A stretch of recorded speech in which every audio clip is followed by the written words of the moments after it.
Welcome back to the channel, everybody. I hope you're having a wonderful week so far.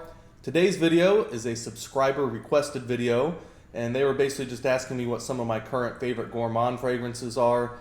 It seemed we shared kind of the same opinion of not being overly a fan of gourmand fragrance. They are situational. Some of them do get very sweet. Obviously, a lot of the ones on this actual list is very sweet as well. Just some do it better than others. Some feel a little bit more natural. So we'll get into it. In my opinion, one of the kings of gourmand fragrances is Unique Luxury, and that starts off with Chocolate Makes Me Happy. Guys, this one is beautiful. Dark chocolate, lavender, mandarin, so you get some juicy dark chocolate notes. Then you got ginger and cinnamon, absolutely incredible. Coffee, kind of that dark roasted coffee, helps lift up and make that dark chocolate note a little bit more complex. But it's not so strong that I would actually label this a coffee fragrance. In fact, if I didn't read the note of coffee, I'm not sure that I would exactly pick it out. Chocolate, spices, and resins, absolutely. You got labdanum and olibam in here, musk. This fragrance is absolutely incredible if you enjoy chocolate fragrances. And this is one of my favorite ones to wear during holidays that are kind of synonymous with chocolate. So Easter, Halloween, those types of holidays where that's kind of a big deal. So next one here from the same house, Unique Luxury, Marshmallow. Definitely one of the sweetest fragrances on the list, but not too one-dimensional. You know, it's got incense, musk, rose. It's also got praline, caramel, marshmallow, milk. The caramel in there is not that overpowering. You know, it's some of those can go into like that burnt maltol type of smell that I don't really like, kind of like Baccarat Rouge has in there. That's something that's got to be done very carefully. This thankfully does not have that. I feel like the incense in here was also put in along with the marshmallow to kind of give it a slightly toasted marshmallow vibe without it being, you know, overly done. Absolutely incredible, guys. Again, with the musk, the rose, and the incense, it really keeps it from being too one-dimensional, even though it is a very sweet fragrance, certainly right into that category of gourmand fragrances. But I really appreciate the balance in this fragrance. Extremely strong. Everything that you touch becomes the smell of marshmallow. So be careful before you wear it because, yeah, your clothes, your bed sheets, everything will smell like it. But it is an absolutely wonderful fragrance if you are in the mood for it. So next one, maybe not controversial. Probably the next two are the most controversial on this list, but Tony Iommi Monkey Special. In my opinion, this is the sweetest fragrance that I own in my entire collection. It is just very sweet with the passion fruit, cinnamon, caramel. There's some other notes than that going on, but that's mainly what you get, guys. It is a beautifully sweet fragrance, slightly tropical, slightly gourmand. Again, extremely sweet. So if you are one of those people that may be a little bit hesitant to try sweet fragrances, this is one I would recommend highly getting a sample or a decant of first. Because again, to my nose, even though all these fragrances are kind of sweet, this one is the sweetest in my collection. So next two, this one here in particular is Adonis Awakens from the House of Argos. Now, I've always described this as a rose gourmand. Some people may not feel that way, but for me, with how sweet that raspberry and vanilla is in this fragrance, along with that note of chestnut, definitely a gourmand fragrance. You know, you got sandalwood, rose. That rose stays all the way down to the core because it's rose and rose absolute. This is an incredible fragrance, guys. I really love Adonis Awakens. It is sweet. It's good for spring, summer, or even cooler weather just because of how sweet that fragrance is. But I really enjoy Adonis Awakens.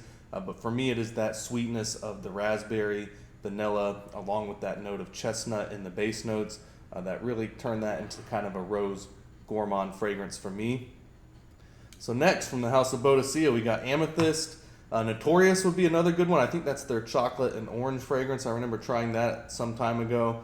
But for me, Amethyst, guys, it's the cinnamon, it's a little bit of pepper, sandalwood, and for me, you get some dark fruit notes in here, almost like maybe plum, date, and fig. To me, with the cinnamon and everything else like that, it almost smells like a kind of a creamy, spiced plum cake.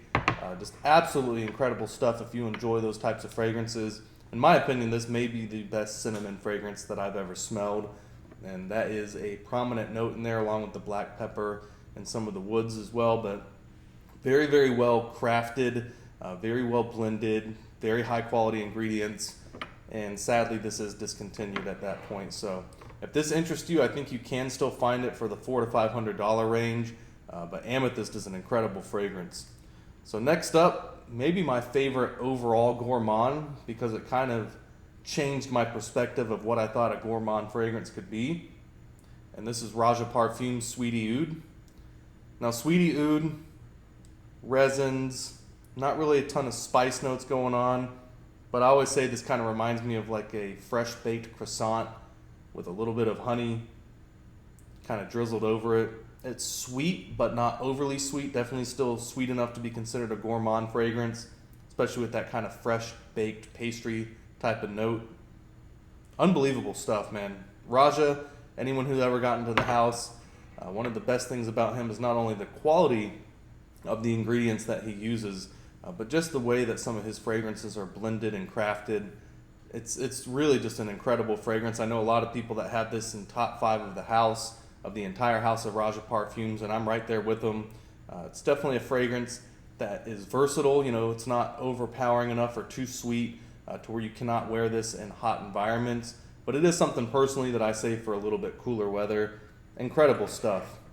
So 2 from the house of Bond number 9. First one, we're going New Harlem. And this is like my 2nd or 3rd bottle through my entire lifetime of New Harlem. I had the original batches. This is the new one, which was actually quite clear when I first got it. And you can start seeing the tint on the fragrance. It's starting to look like the old one did quite some time ago after it was, aged for 4 to 5 years. And it'll just continue getting a bit darker. But it is interesting because when I got this bottle, it was pretty much completely clear. And now it's starting to look like my older bottles of New Harlem that had aged a little while ago from the original batches. I think the first batches came out in somewhere between 2003, 2005. But this is absolutely incredible. Pancakes and coffee. That's basically what this fragrance is. Now, one of my favorite parts of this fragrance is also the dry down. You get a lot of cedar, lavender, and woods in there. So it's not overly one-dimensional, but that coffee and that kind of syrupy pancake, maple syrup type of smell does stick around for quite some time. Very good longevity on this fragrance, amazing projection. Cooler weather, for me, absolutely. Summertime, it is a little bit too sweet, a little bit too heavy for the summertime. There is times that I have worn it before, but primarily save it for cooler weather. But this stuff is absolutely incredible. It's considered one of the classic gourmands now because it's over 20 years old, and it's one of the most popular, if not the most popular fragrance from Bond number 9 for a reason. I can see why some people definitely would not like it, but if you're a fan of gourmand fragrances, at least for me, that's always going to be one of the standards for that type of fragrance. And that was another one similar to Sweetie Oud, even though I smelled Sweetie Oud much later. This was 20 years apart between trying Sweetie Oud and then trying New Harlem for the first time, back in the early 2000s. But New Harlem kind of changed my perspective on fragrances in general, because before I got into Bond 9 and some of the original Creeds back in the early 2000s, before that it was really like Candies and Curve and then Brut and Polo. Those are really kind of the standard in high school when I was in high school. And then New Harlem came along and I started discovering Bond 9, and I didn't even know they made fragrances like that. I'd never heard of a gourmand fragrance. I'd never smelled a fragrance that smelled like coffee and pancakes, but it was so good. That was another fragrance that was a gourmand fragrance that kind of changed my perspective on what fragrances could be. So really incredible stuff. Great job by Bond number 9. And Maurice Roussel, one of my favorite perfumers who also did Riverside Drive, was the guy who did New Harlem. So definitely not last. One of my favorite gourmand fragrances ever made, as you can tell by the bottle. This one is a very old batch as well. In fact, it's actually missing the guard on the cap here, as you can tell. I think it's stuck somewhere in there. That's what happens when you get 20-something-year-old fragrances. But Coney Island from Bond number 9 is just such a well-blended, fun fragrance. It's got margarita, guava, cinnamon, vanilla, musk, woods. chocolate, I believe. I don't think it has coffee in there. I think it has chocolate and vanilla, though. It's absolutely incredible, guys. It's a fun fragrance at the very top when you first spray it on. It's supposed to represent the Coney Island Fair. So you got baked goods, chocolate, a lot of sweet, spicy notes. My favorite part about this fragrance is once you spray it on 6, 8, 10 hours later, it really becomes like a very proper, serious fragrance because it kind of goes into that musk wood dry down with a little bit of that cinnamon, chocolate, and vanilla, and kind of fruity notes from the margarita and guava, slightly lingering. But really the musk and the woods, once this fragrance dries down, sets it apart because you're really almost getting two different fragrances entirely. You know, you're getting a very fun, fruity, sweet gourmand fragrance at the top for the first, again, 6 to 10 hours. And then after it dries down into the musk and the woods, it smells like a very proper men's fragrance with just a little bit of that, fun top notes still lingering around with those mid and base notes. So Coney Island has always been one of my favorites. It's also, I could argue, probably my most complimented on this entire list. There's a lot of these that receive a lot of compliments, New Harlem, Sweetie Oud, really all of them. But through the years that I've had them, Coney Island people really seem to enjoy in the air and on my skin. And this is definitely something that as soon as this runs out, I will be buying another bottle of Coney Island. I really enjoy it that much. With all the fragrances in my collection now, I don't really wear it as much. So this bottle will probably last me another maybe a year.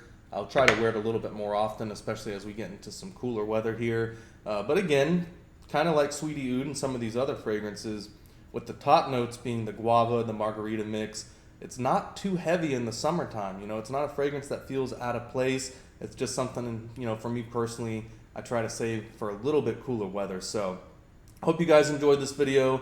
I think it was, I don't want to get the name wrong, but it was a subscriber that requested this. So I hope they see this video. I hope they enjoy it. And let me know in the comments if it was you that requested this. A little bit hard to keep up with now, just between my day job and everything going on in life, and then trying to keep up with comments on my channel. I guess that's the difference between a content creator and an influencer, because I am definitely not an influencer, even though perhaps I may have influenced some of you to buy some of these perfumes. When you start seeing a lot of links in my videos, which hopefully it will never get to that point, hopefully I will always be able to kind of self-sustain through ad revenue and memberships. So please like and subscribe, helps grow the channel. Consider getting a membership so we can continue to stay independent and trying more fragrances, just buying them myself and not really having a in-depth relationship with any fragrance company sending me tons of stuff. And again, if that ever happens, if I ever do get sent free PR packages or anything like that, free perfumes, I will definitely let you know in the description or let you know in the video by just saying it. So again, hope you guys enjoyed the video. Got a lot more coming for the channel, and I'll see you soon.